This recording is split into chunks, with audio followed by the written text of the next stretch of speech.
All right, there we go. Let's get our Facebook groups in here and we can start the show. Got the wheel spinning, the winning spinning too. That's all right. Welcome in, everybody. Welcome in. It is Tuesday evening. It's time for an episode of Building the Broncos. I am Nick Kendell and joined, as always, on Tuesday evenings with Carl Dumler. Carl, how are you doing? What's new? It's good to be back talking winning football and hype, excitement in Broncos country.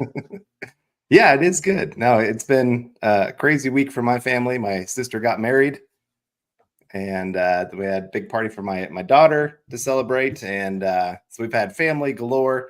And now I'm completely home alone. Like my kids, all three kids went on vacation. My wife is off doing some other things. And so I get to stay home, make steak, watch whatever movies I want to watch, play video games, all those fun things. And get to celebrate a Broncos victory. So it's kind of a perfect start to the week here for me. Man, how what would you say? Like just underwear 50% of the time? Is that what's going on? Be careful with the steaks, but yeah, no, it's sweatpants at least, right? Yeah, there's definitely been some underwear moments. I got some phone calls of, hey, need your help with something. I'm like, oh, I got to find pants. So yeah, it's definitely been one of those kind of times. You don't get them very often once you're married and have kids. So you treasure those moments when you get them. What do we NCAA football? Is that what's going on? I don't have the new Xbox. Oh, yeah. Probably don't play it enough to justify the cost. Unless we get a super chat for an Xbox. That'd be great. Xbox, sponsor the show. No, that would be... Well, we got obviously a lot to talk about. Broncos, we're going to give our classic stock report here. But before we even go any further, we have to say thank you and hello to our super chat givers. David Mickelrath coming in with the $5 saying, good evening, Broncos country. Good to see you. He says, go USA, 12-5, Buckham 3 times, MHH for life, and Denver Broncos and Knicks for 6. He said Chad and Zach in there. I don't know which one of us is which there, but appreciate you, David. Hope you're doing well, and thank you so much for supporting the show with the $5 super chat, kicking us off here. I see we have David Youngkin in the house.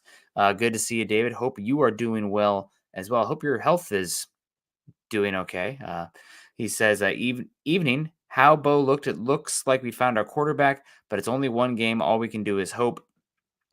I mean, not to be, super repeatable, I guess, or not repeatable, but I just like kind of, broken record here. Not too high, not too low. You played Bo Nix in, 5 series, 6 series? There were some good moments. There were some bad moments.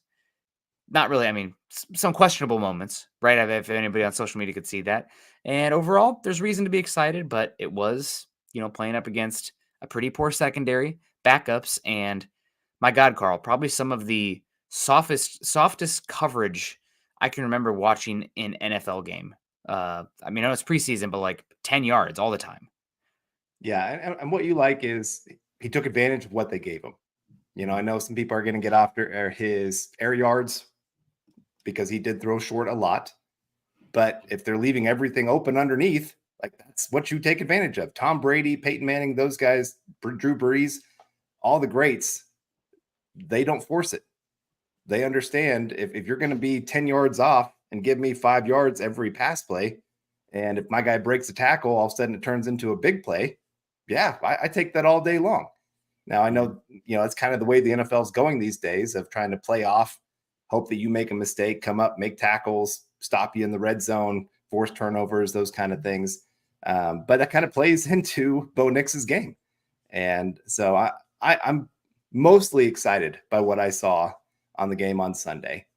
Like I said, first game, can't get too excited. Can't sit here and say he is the next great quarterback for the Denver Broncos. But you also can't say that this guy is a bust at this point either. So I'm excited to see what can he do in the next one. Can he clean up some of the things that he messed up? Can he maybe push the ball a little bit more on a couple plays?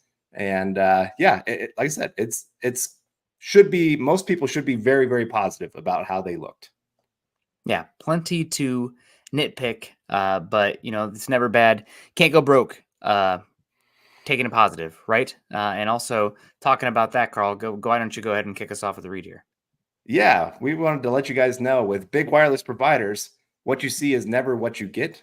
somewhere between the store and your first month's bill, the price you thought you were paying magically skyrockets. With Mint Mobile, you'll never have to worry about gotchas ever again. When Mint Mobile says $15 a month when you purchase a 3-month plan, they mean it. Say bye-bye to your overpriced wireless plans, jaw-dropping monthly bills, and unexpected overages.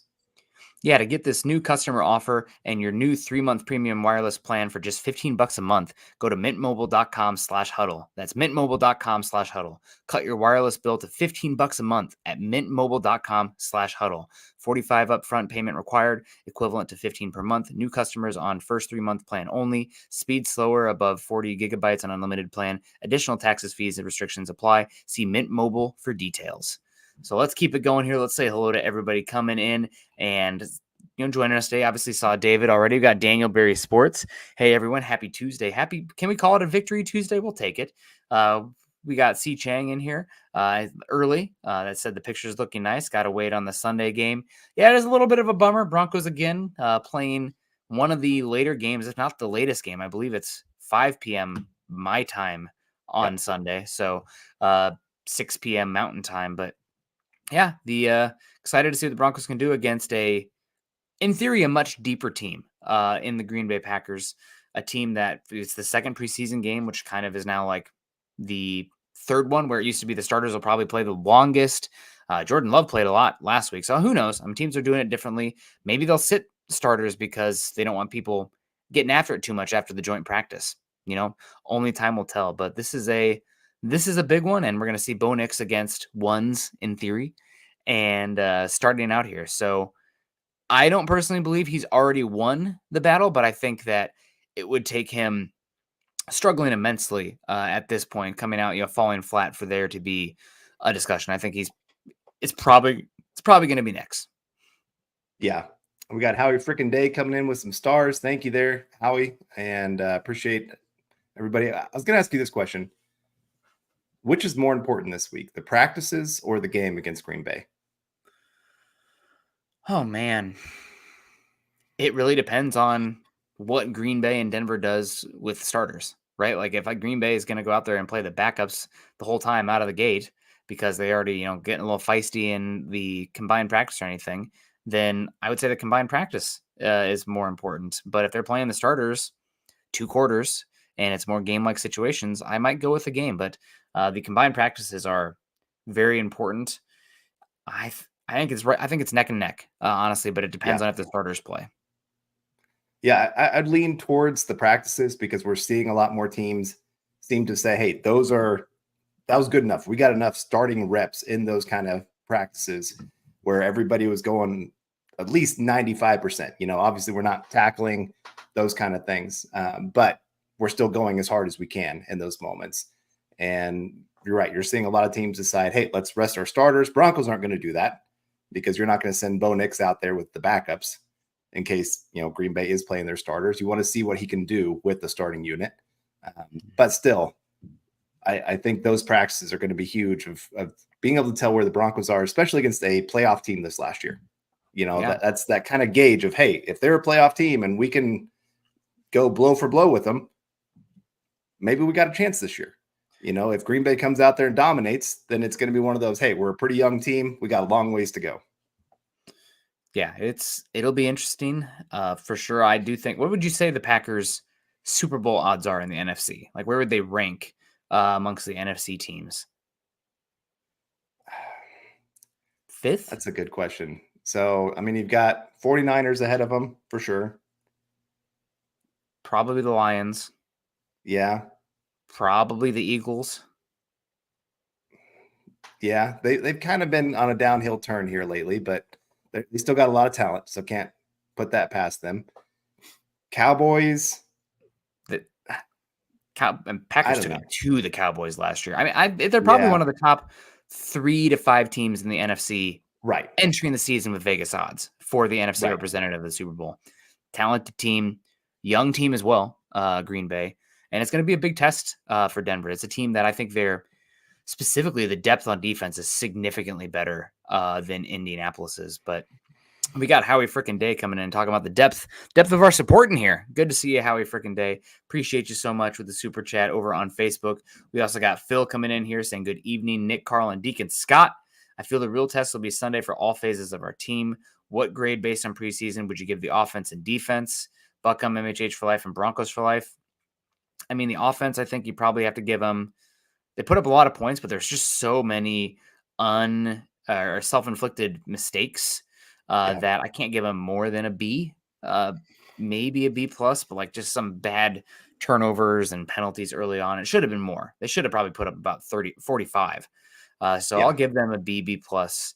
And the defense, C minus.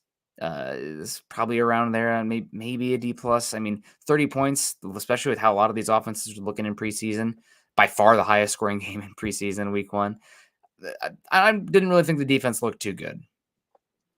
Yeah, I mean, technically they only gave up 23 because they had the pick 6. Yeah, or not a pick 6. I guess the fumble recovery for a touchdown. Yeah, you're right. So 23 points with the offense giving up some turnovers. That put them in some bad situations. And I think scoring is going to be up this year just because of the new kickoff rules. I mean, most teams were making it to the 30-yard line to start off with on kickoffs. So that's, about 5 yards further on average than what we saw last year. But you're right. The defense, the starting defense did good, I thought. They held Anthony Richardson for the most part. He had 1 carry for 1 yard. I think they only picked up 1 first down as a unit when the first team unit was out there. And so I thought for the most part, they kind of controlled them. And you have to think they're missing Patrick Surtain. They're missing Jones at the safety position, Allen, and who else were they missing? There's a couple other starters that were actually. Franklin Myers, was he? Yeah, Franklin Myers didn't play either. Yeah. So you had 4 starters right there that were not playing on the defense, and they still did they did good. I wouldn't say great, but that what they showed is what I'm hoping they can be during the season. But what we have above and beyond here is Troy coming in here with a $9.99 super saying, how much can we really tell about any player in the preseason with base O and D being played? Surely something, but how much? Reads are not as complex. What else? I think one big thing you can tell in the one-on-one battles. Can a wide receiver win man-to-man coverage? Can they get open? I think you saw some of the Broncos receivers doing pretty good with that. I think you can take away a lot in the blocking, like the run blocking. Are you getting any kind of push? And defensive line, are you holding up?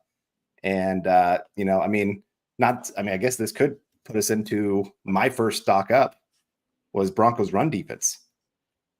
They only gave up 2.8 yards per carry. So I think it was like, 23 carries for 64 yards in this one. When you think about last year where they had guys getting pushed all around, holes opening up that, you could drive a truck through for some of these running backs. And so for them to go out there and, all 3 units, first, second, third string actually held up pretty darn well on the defensive line, at least in the run game. I wish I would have seen a little bit more in the pass rush, but still, like I said, for one of the biggest weaknesses last year to be a real big strength in this one, I think that's something you can take away from this game. And then the offensive line giving up 0 sacks. Again, that's partly the quarterbacks were getting rid of the football quickly, but it's also, I think we saw some pretty good blocking. You had, I think it was Matt Pert at the offensive tackle position looked pretty good. DeMonte, I'm trying to remember his name. Jacobs was another one that I thought looked really good out there. Throckmorton, I thought he held his own on the interior. So like I said, I think there was some better depth on the offensive line than we've seen in the past few years. That I'm a little bit more excited. I want to see it against a good defensive line like the Green Bay Packers.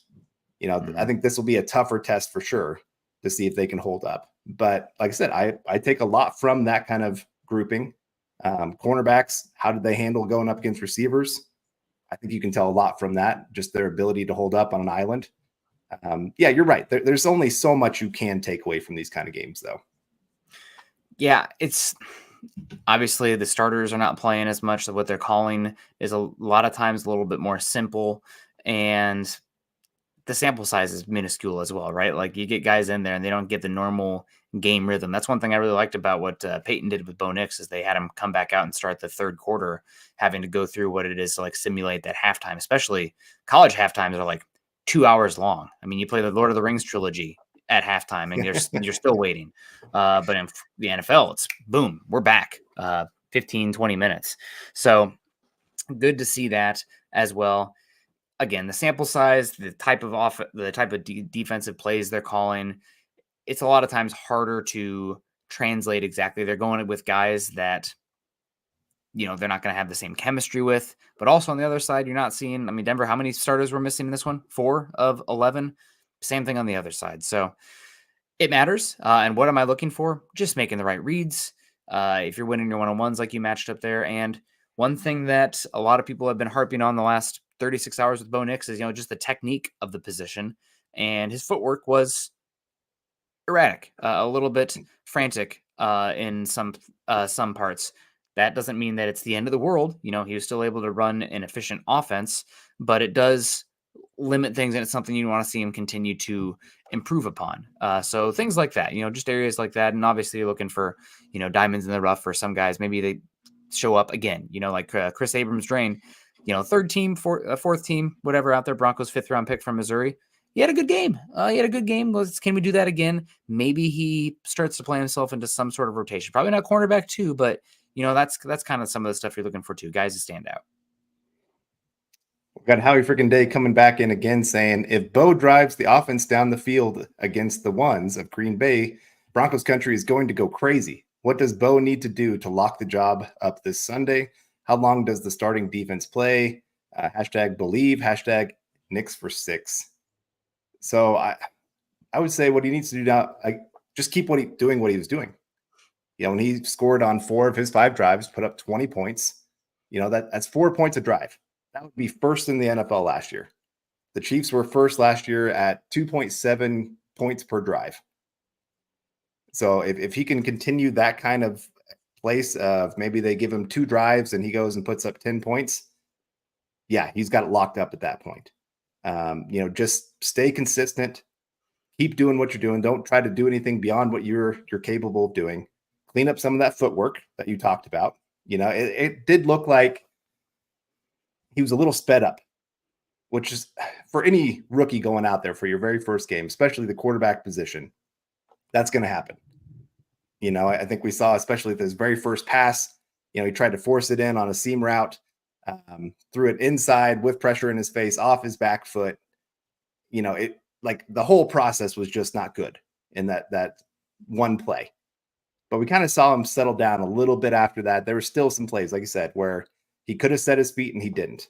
And it was a little bit inaccurate on a couple of those throws because of that. So like I said, I want to see a couple of those things cleaned up, keep the offense on rhythm, on time. And I think at that point, you've got the job locked up.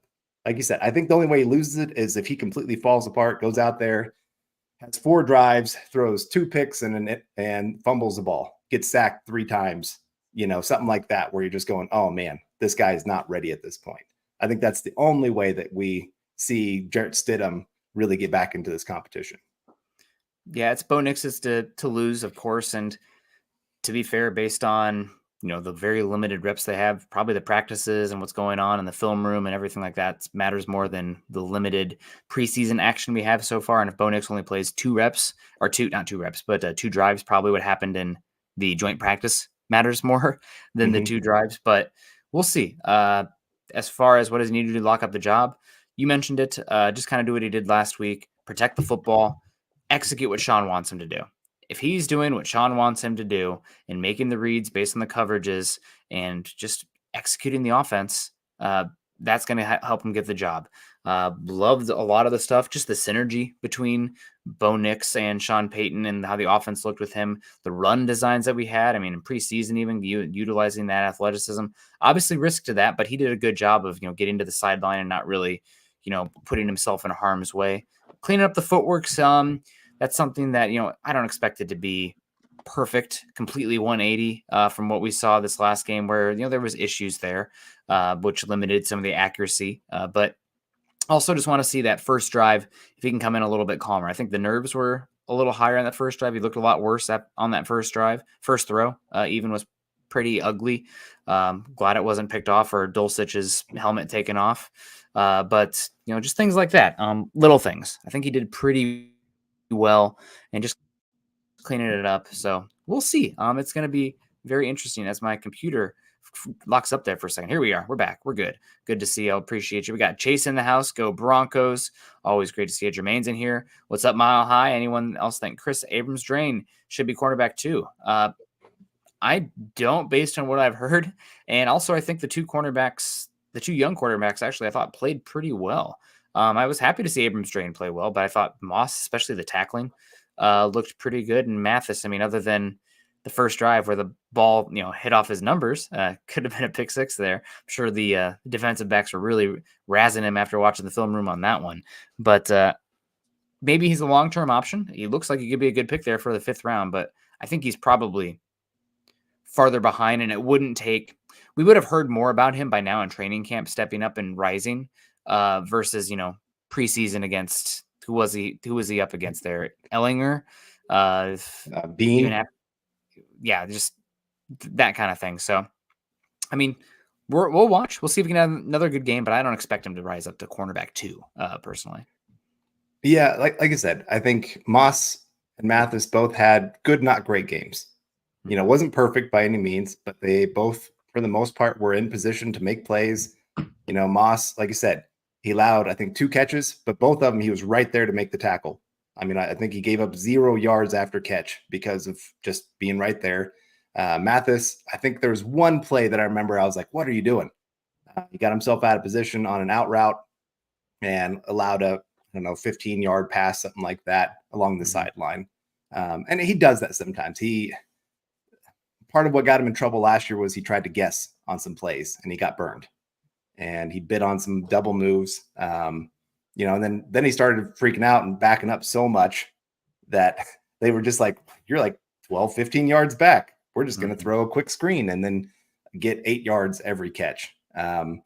So like I said, I expect a little bit of that from him because he is a feast or famine kind of cornerback. But yeah, Kris Abrams-Draine, I'm glad he had a great game. And he's got to keep stacking that to really get into that kind of position for next year. But I think for this year, my betting money would be on Riley Moss to get the job. Picked by this coaching staff, has had a pretty good offseason from what I've understood. Not great, but it's been good enough. He's got some athleticism. He can make some big plays that this defense absolutely needs to have. And so I think he's going to be the week 1 starter for us. I hope so. Just because we need another, Hawkeye on that defense. We got Roy Osborne coming in, says, good evening, Nick, Carl, and Scott in all of Broncos country. Smoked a pork loin today. We'll send some my way, Roy. That sounds awesome. Yesterday was smoked brisket. Jeez. I've been on a chicken tear because I've been really focusing on working out because I'm bound and determined to climb Rainier, Baker, and some of these big peaks out here. Maybe eventually head up to Alaska and wave at Eric from the top of Denali. But, we'll some of that red meat sounds pretty darn good too. Yeah. Good to see you, Roy. We got Graham in the house saying, can we put the Jarrett Stidham week 1 starter talk to rest? I personally won't be putting it to rest until Sean Payton makes the announcement because there's a lot of things that can happen still. I mean, I don't want to say what could happen, but, if you're playing football, things happen where some player you expect to be out there suddenly is not. I won't say it. I'll knock on wood, even though I didn't say it. But things change rapidly in the NFL. So I think right now, Bo Nix is the favorite, and Denver's going to put him in this heavy situation. I don't know if you saw the Steve Smith interview on NFL Network where he was hosting along with Brian Baldinger, but he's talking about how, veterans get a little bit annoyed when it's not really an even battle, and when one guy's getting way more reps than the other, then it's not even. Well, you know what? It doesn't look even to me. We know that Denver went out there. They liked Jarrett Stidham, fine, right? But they didn't go out in there to use the 12th overall pick and say that, the head coach talking about, I liked him just as much as Patrick Mahomes coming out. And we all know how much how much Sean Payton loves to say, man, we would have gotten Patrick Mahomes if it wasn't for those pesky Chiefs trading up ahead of us. So we'll see how it plays out, obviously, but it's Bo Nix, obviously, heavy favorite right now. Yeah. And I guess to me, nothing against those veterans. I mean, they've worked hard to get where they are, Yeah. but you've obviously not played good enough to completely secure your position. Mm-hmm. So the team went and got you some competition, and they're always going to lean towards the younger player because they're the cheaper option. They've got more, obviously, cost-controlled years. They're usually younger. Obviously, Bo Nix is a little bit on the older end of things. So yeah, for Stidham, I think they've had pretty even reps from what I've gathered from all the different reports from camps and stuff. Maybe Bo Nix has gotten a little bit more, but sometimes you also got to get those young guys more reps just because they've got to get caught up to actually even stand a chance at winning the starting job. And Bo Nix has played well in training camp. He did well in this last game, so he's earned getting those reps. If he hadn't earned it, then I'd be more like, okay, yeah, you're right. That veteran should be upset about it, but he's done well. And talking about doing well, we got Shiloh coming in saying, good evening, Carl, Nick, and Broncos country. Really excited to see what Bo will look like come weeks 8 to 10 after Sean has opened up the offensive playbook. Yeah, we haven't really talked about that, but a lot of the plays seem to be ones he was very comfortable with in this last game. A lot of the RPOs. I'm trying to remember who I was listening to. JT Sullivan. I know some people will be really mad that I am quoting him because he didn't have the greatest things to say about Bo Nix. But he said, actually, with Bo Nix, it's a lot of PROs where the pass is your first option. And if it's not open, then you hand it off to the running back. And so I think they catered a lot of this game, which is great. That's what you should do. Cater to the strengths of your player. And you can add more as you go, but start with the things that they do know. Don't put them out there and things going, oh man, I don't feel comfortable with this play. So I'm really glad Sean Payton was willing to do that. And I think it paid off. So yeah, it'll be interesting to see what the Broncos are doing week 8 to 10. I loved the touchdown throw that he had to Marvin Mims because there's so many new things you can run off of that. Because teams are going to look at that and go, okay, we're seeing Marvin Mims cutting across. He's going to get that quick throw to the out. Okay, well, now all of a sudden have him cut back in. Now you've got an easy slant play for him. Or you could do the handoff to the running back. You could have a tight end cutting underneath. I mean, there's so many extra things that you can run off that. Once you have success on one play and teams have to really start looking at that's when I really love to see what Sean Payton can do. Yeah, one thing I will say about that Colts game is that, specifically when Bo Nix was in there, Denver was doing such a good job on first and second down that we didn't really have to see the obvious pin your ears back, drop back pass game situation. Bo Nix faced only, if I just quick look over, somebody can correct me if I'm wrong here, but I looked at the play-by-play for the Nix drives, and I believe he only saw 2 official plays of third and 7 or longer.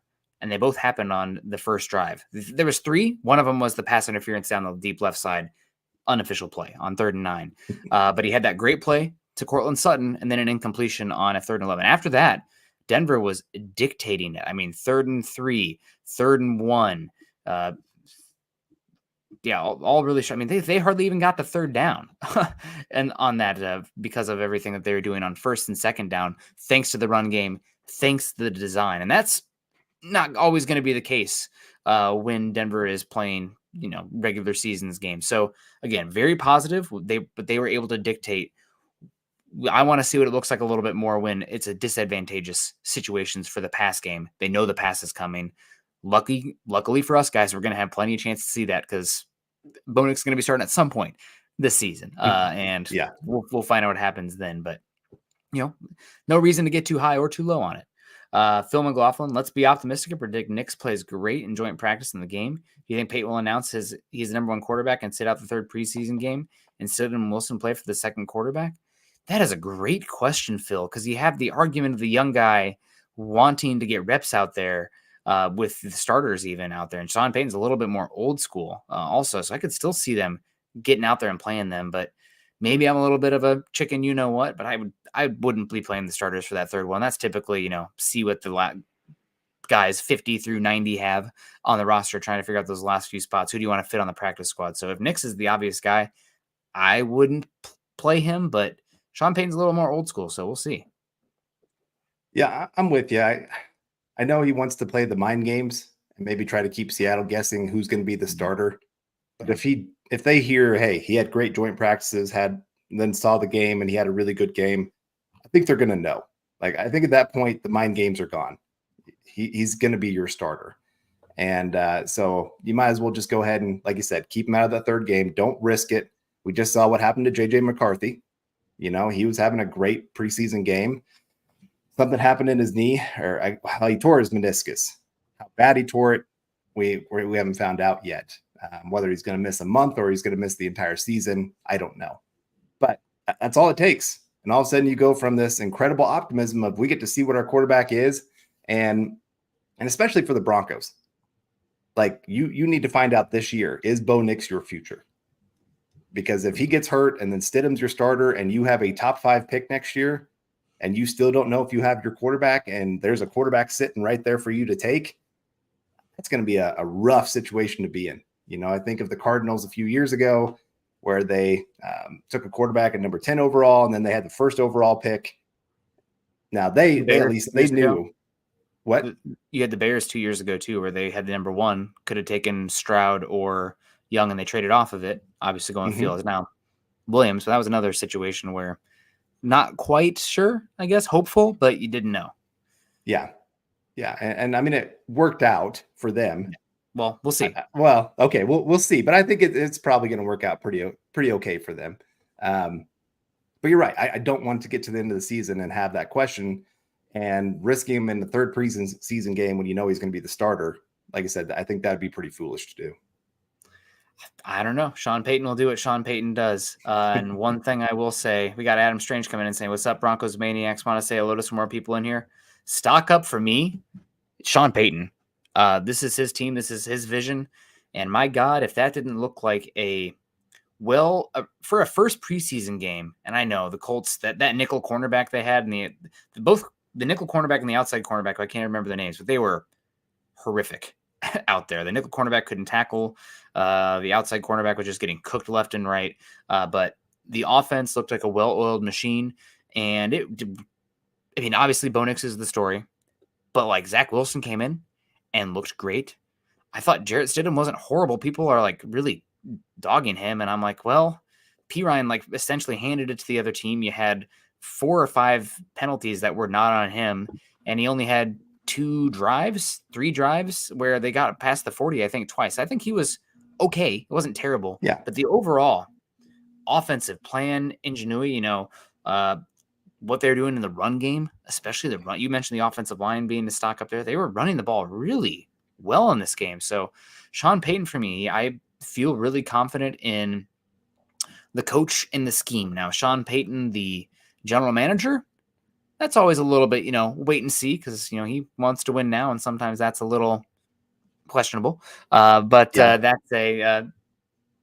I think Sean Payton, definitely stock up for him for me. This is his team, and if it looks like that with any of those quarterbacks, I'm optimistic to get over the 5.5, like Doug says here. We'll see how the defense looks, though. I'm not as worried about the offense. You got the offensive line and the run game that Denver should have, and a quarterback protecting the football and avoiding negative plays. You can win some football games. I don't know if I trust the defense fully just yet based on the talent, but we'll see. Only time will tell. All right, well, my first stock down, since you already mentioned him, is P. Ryan. Mm-hmm. And I feel bad for him because he only had the one play. He didn't get any handoffs. He helped out a little bit in the pass game with blocking and stuff like that. But, his one chance to catch a pass, and he turns it into that. It's not only that you missed the catch, but you actually batted it up in the air, allowing the defense to go make a play. And he is in, from what I understand, a very difficult position right now, where it sounds like it's either going to be Javonte Williams or him being on this roster. It's going to be hard to keep both. And when you can save $3 million if you cut him, those kind of plays are going to stick out in a coach's mind. And so, like I said, I feel bad because it's one play. And I know he's a good receiver. He's been great on third down for the Broncos. Last year, he pretty much won us a couple games just by what he did in 2-minute drill and third down plays. Mm-hmm. But, when you're a little bit pricey veteran and you're not a true number one, I'm sorry, he might be on his way out. Not just because that one play, but like I said, I think that one will weigh heavily. But we got Ernie Mays coming in saying, hello, men. Go Broncos country only. Go Bo. Ernie, always good to see you in here. Yeah, and Deuce brings up a comment earlier talking about Steve Smith. Said it was a level playing field. Stidham only had 2 drives. Asked if he's butthurt after all those years of Carolina getting their corks kicked by the Saints. Maybe. I don't know. Steve Smith just has a lot of stuff sometimes. I think he's good with the wide receiver stuff, and he scares me, so I won't say anything negative about him. But yeah, Steve Smith.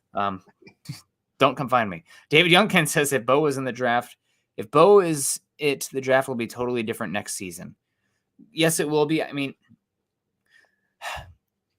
unfortunately, the reality is we'll have an idea Bo Nix can play, but to like what level he's going to be, we might not even know until 2 years from now, right? Like unless he comes out and plays demigod mode, but I don't know the odds of that happening. I guess anything's possible, right? I'm just looking for top 10 quarterback play, top 15 on the rookie contract would even be good. But yeah, Denver feels confident they have their quarterback on a rookie contract, which, I mean, with what Tua got paid, Jordan Love after one season, what Brock Purdy's about to get paid. I mean, that's a huge benefit, especially, 2 to 3 years from now when Denver is way out of cap hell. You kind of put the Nathaniel Hackett and bad trade stuff, dead cap stuff behind you. So really will be advantageous for the team building aspect, but we'll see what happens.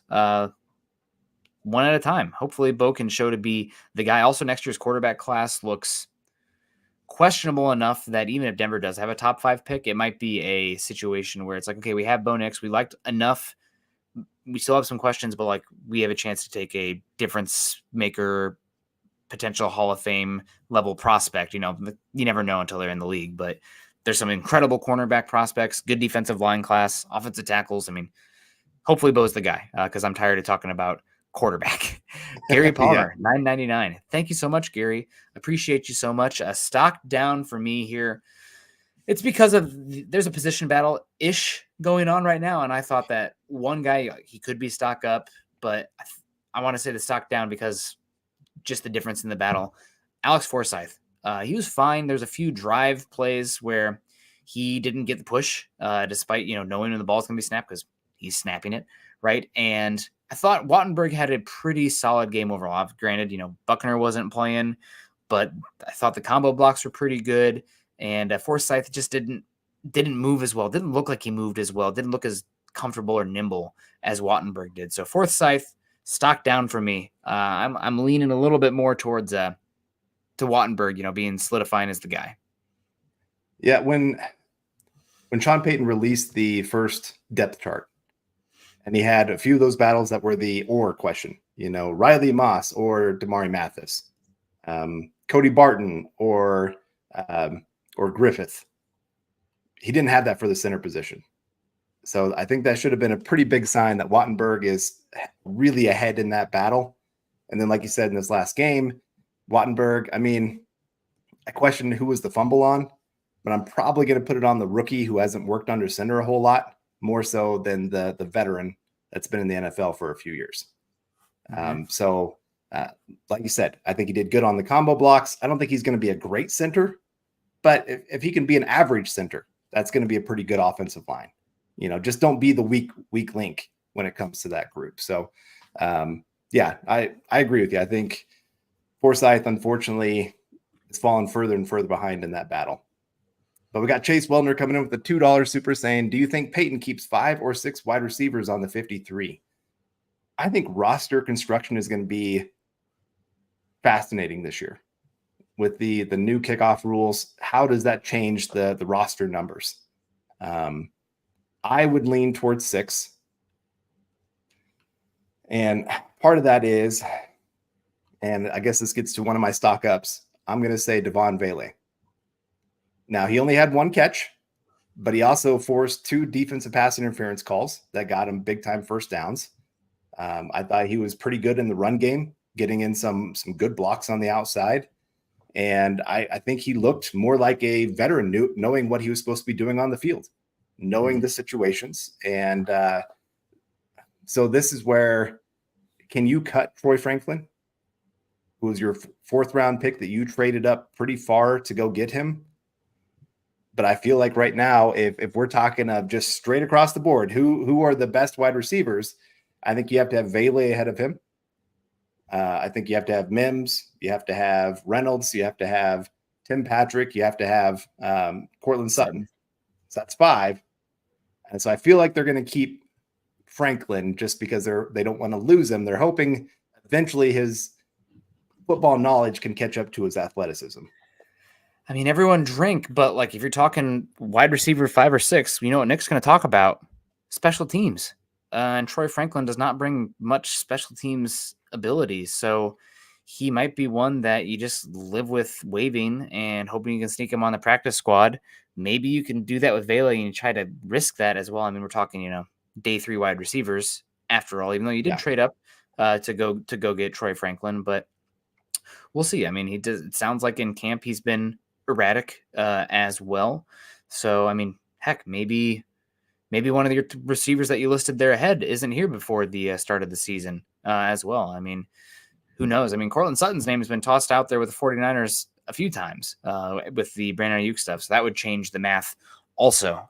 But good question, Chase. I think right now I'm leaning towards 5 just because I think this team is going to be keeping this is a fullback team, right? You want to be keeping the fullbacks. We saw how much Sean Payton was using 2 tight ends as well out there. So just the way the math is mathing, I think there's probably less wide receivers on the team. And then you get the benefit also of that 3rd quarterback on your 53, not counting towards the game day active roster because of the emergency stuff. So there's another guy on offense. So I think it's probably 5, but we'll see. There's going to be some tough decisions for sure, and there always are, right? But the other thing is I always feel like there's overrating as well, right? Like he was a 4th round pick. Maybe somebody would take him, but every single year, how many guys that are actually cut are like picked up by their team's practice squads or signed rather than making it through waivers? It doesn't happen that often. I mean, I can only think of like one from the Broncos. It was King,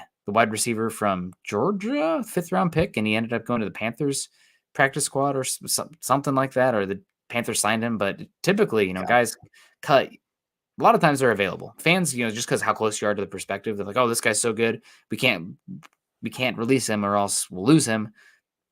Sometimes they're still available, but 4th round pick rookie, maybe not this case. Right. Well, especially like Vele.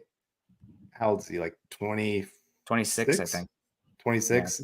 Is a team really wanting to go get him? I mean, like I said, I think if we're just talking talent alone, he should make this roster. I think I've heard great things about him from training camp. Obviously, like I said, in this last game, he made some great plays for the Broncos, even without having to catch the football. And I think he'd be a great. The other part for me is because he's that 6'4" big receiver, go up and make a tough catch. You might have Tim Patrick gone and Cortland Sutton gone after this season.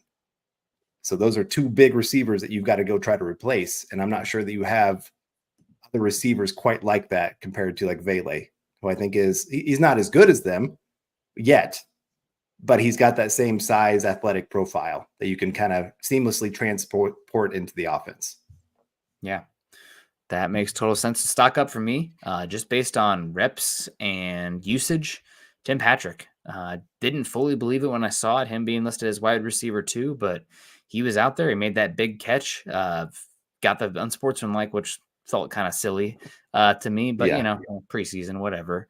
But he was out there. He looked good to me when I focused on him. I'm still not used to him wearing, what is it, 11? Not 81 anymore. New number for Tim Patrick. So that's like, oh, what's going on there? But he looked good. And just based on the snap distribution, he is the wide receiver too. I mean, Mims was out there for like the first play, and then we didn't see him again until drive 4 or something. So we had hope Mims maybe steps wide receiver 2. He's looking a little bit more gadgety right now than wide receiver 2. He's definitely behind Reynolds / Patrick and Sutton as well. We'll see. Things can change. But Patrick gets a stock up for me. Again, trepidatious because of how many injuries he's had, but good to see him out there. By all accounts, a great, hardworking guy as well. So really pulling for him and wanted to give him a shout out. Yeah, so I'll go. My next stock up would be Alex Singleton. I think with so much unknown at the linebacker position, at the safety position, middle of the field is a very vulnerable place for the Broncos, and they need Singleton to really take that next step, to be that new leader on that defense. And I thought he held his own. He made some great plays in the run game coming downhill. He made one great play on a blitz on a third down to get right into Richardson's face, make him throw an incomplete pass. And then he had another where it was third down and he was in coverage. He wasn't in the best coverage, but he made the tackle to stop him from getting the first down. Mm-hmm. Yeah. Singleton, I mean, he's solid, right? Did my internet just die? What's going on? Is it Carl? Is it me? No, it must be Carl. I can see Scott moving, but not Carl. Yeah, no, Singleton, he kind of, is what he is, a little up and down, a little erratic, but I thought he brought a lot of energy. Loved his blitz. It was honestly the only blitz I liked in the game from the Broncos in that first drive, I believe it was. So I can see Carl, you're back. But yeah, Singleton, he's worth a shout out. I'll have to go stock down on the other side of that. I thought Jonas Griffith had a very poor game, biting very hard on play action. Did not look like he was reading the game very well. Had some hope for him, a big athletic guy, but he just did not look very good. So, and obviously, run stuff situations, there's going to be a package for him, I'm sure. But right now, I think Cody Barton, even though he didn't have a great game either, but he didn't make the back seven look as vulnerable as Griffith did. Yeah, I thought they were kind of opposites of each other. Like Griffith's trying to come downhill, make plays in the run game was good, but he bit on play action almost every single time and looked a little bit lost in coverage. Where Barton, I got to give to him. Like he looked really good in coverage. Now they had him in zone coverage, not doing a ton of man, but he knew where he was supposed to be when his guy came into the zone, was able to follow him well. But he looked very hesitant in the run game. Like he didn't want to give up the pass. So he'd wait a second, see if he really was handed off, then go attack. And I need to see some better instincts when it comes to the run game out of him. So yeah, like I said, I don't think either of them really separated themselves for that job too much. I would give maybe a little bit of a nod to Barton in that competition, but I hope that position doesn't become a huge weakness for him. Josie Jewell didn't cost a ton. I get that they were trying to be careful with their cap space, but I keep worrying that Josie Jewell is going to be one of those really big losses that we look back on and say, what were we thinking? Yeah, I think luckily linebacker is a position that it's not super hard to find competency every offseason out there. And with Denver, freeing up cap space next year, they could hopefully get a little better there, but we'll see what happens there. Did have another stock down, unfortunately, and a stock up left. I'll give him quick. I thought Garrett Bowles didn't have the best game in pass protection, so I'm going to give him a slight stock down. Obviously, contract year. You're starting left tackle. He got taken back a few times, so hoping for a little better from him. Bounce back game against a pretty good Packers defensive front. And then stock up, Jonah Ellis. I mean, he had that obvious good play where he got around and was able to get the pressure, but he had 4 pressures total, according to PFF, on just 9 pass rush snaps. So that's pretty darn good overall. 4 pressures, 1 sack, 1 hit, and 2 hurries. So Jonah Ellis as well out there. And I don't know if this is me or Carl right now. Also, Scott. Carl looks like he's out again, getting a little bit a little fuzzy. So I guess that's our sign that it might be time to wrap up here, as Carl's internet looks like it's puking out on us a little bit. But thank you guys so much for joining us today. Shout out to all the super chat givers: David Meckelrath, David Youngkin, Howie Day, Phil McLaughlin, Troy, of course, Gary Palmer, Chase Wellner. You guys, thank you so much for all your support and everything going on this show. Make sure you're following us on Twitter. Carl's at Carl Dumler, MHH. I'm at Kendell, MHH. Also follow us at Mile High Huddle. If you haven't done so yet, we're at facebook.com/Mile High Huddle and facebook.com/Mile High Huddle pod. And of course, as that ticker says there underneath, please subscribe, like, and share on social media. We appreciate that a heck of a lot. Appreciate everyone coming in and hanging out with us today. Excited to see what happens with the joint practice with the Packers. And hopefully everyone can stay relatively healthy for the Broncos, as going up against a pretty formidable foe, a good measuring stick as far as a team with a lot of talent and investment in their defense specifically, and a very good highest paid quarterback in the NFL, right? Crazy. But appreciate everyone. Have a great rest of your day. Continue to choose kindness and compassion. Go Broncos.